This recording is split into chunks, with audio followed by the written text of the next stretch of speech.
esta mañana nos vamos a un caso argentino, Estela de Carlotto, bienvenida. Ella, siendo profesora de primaria en la provincia de Buenos Aires,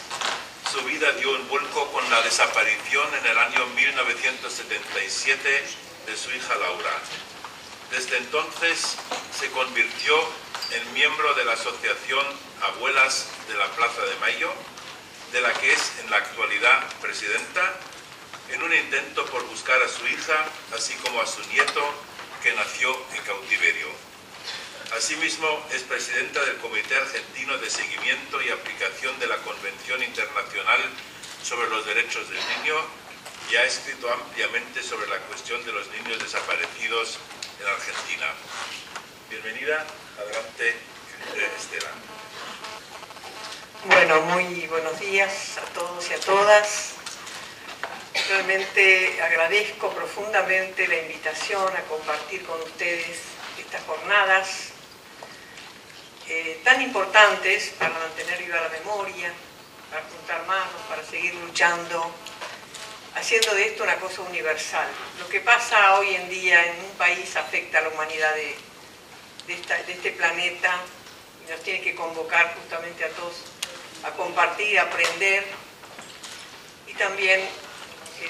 quizá tomar formas, aunque las historias de las que estamos hablando hoy no tienen receta. Lo que pasó en Argentina, lo que pasa acá también. Hay cosas en común que podemos compararlas, que nos duelen, por supuesto, y que son terribles, pero no hay una receta como para decir, bueno, hay que hacer esto, esto y aquello. Quizá entendernos entre nosotros, que estamos poblando este mundo, y sobre todo España, que para las abuelas de Plaza de Mayo ha sido un país, su gente muy solidaria, porque cuando allá, en 1976, el 24 de marzo, viene una nueva dictadura, porque desde 1930 tenemos dictaduras de manera permanente, que por una causa u otra, con un motivo u otro, desalojan a los elegidos por el voto popular para imponer,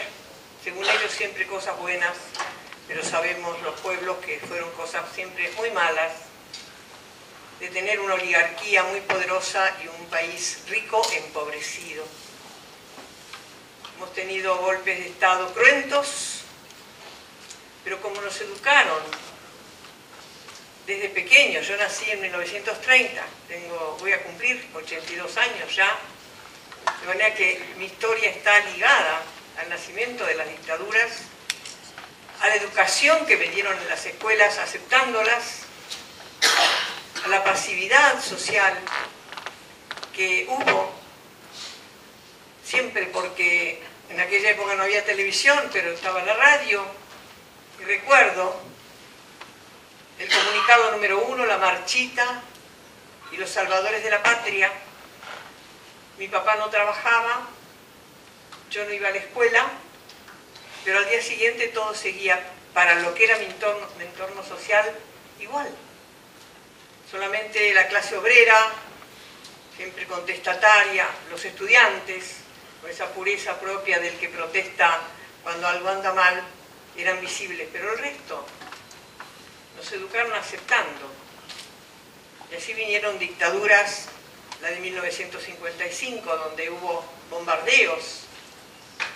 para sacar al entonces presidente por segundo periodo, el general Perón, y hubo muertes, fusilamientos, conscripciones. Yo no recuerdo marchas en la calle, no recuerdo carteles de los familiares de las víctimas o pedidos de que se enjuicie a esos depredadores. Es más, en algunos casos, y me incluyo, apoyamos esos golpes, porque había una prensa cómplice, una iglesia cómplice,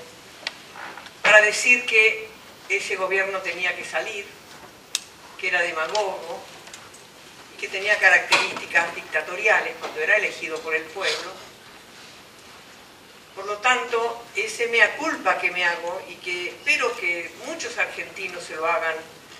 cuando lamentablemente por la educación y la formación hemos estado en otro lugar, no en el que correspondía como ciudadano, entiendan que las antinomias, sobre todo cuando las provocan desde los medios hegemónicos de prensa, son lo peor para un país, porque nos enfrentan cuando tenemos que estar unidos para una lucha común, para el bienestar del país. Por eso yo también, al hacer esta mea culpa, y la hago en mi país permanentemente a propósito, porque todavía existen bolsones de perturbación social, y fue en 1955, yo tenía a mi hija Laura justamente en mis brazos, cuando salí a avivar a esa dictadura genocida, donde asesinaron a centenares, bombardeando muchos lugares del país. Y el mea culpa consiste en que si en vez de estar ahí apoyando, hubiera estado levantando la voz, que me tocó levantar después, Laura y sus 30.000 compañeros desaparecidos estarían vivos, estarían con nosotros. Y eso es lo que me permite hoy decir que al criar a nuestros hijos de otra manera, en libertad, autodeterminantes, ellos,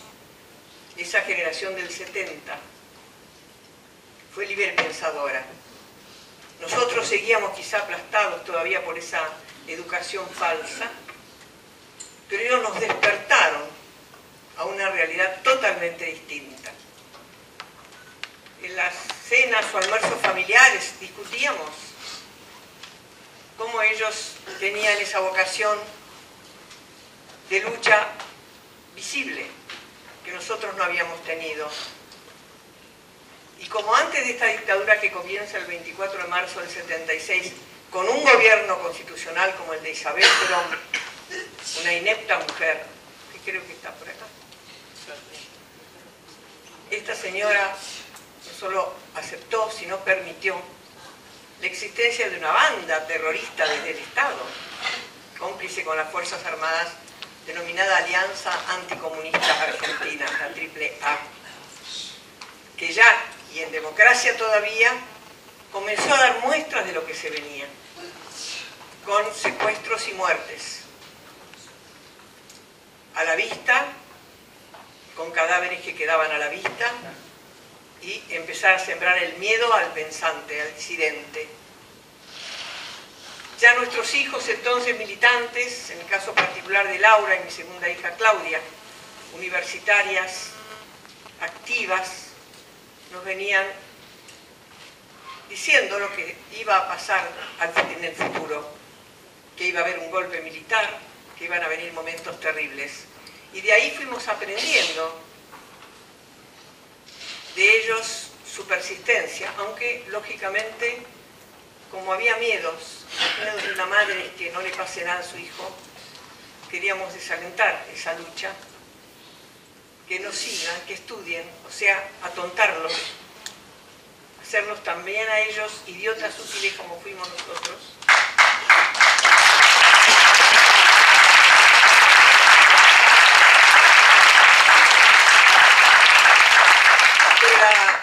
El convencimiento, el compromiso que tenían jóvenes de 16 años, de 14, 15, estudiantes, obreros, profesores, la iglesia de base, tan grande, que yo siempre repito como una frase que me quedó para formarme en esta lucha que llevo ya por 35 años. Cuando con mi esposo le decíamos a Laura que se fuera del país, porque la iban a matar. Le preparábamos todo para salir, decía mamá, papá,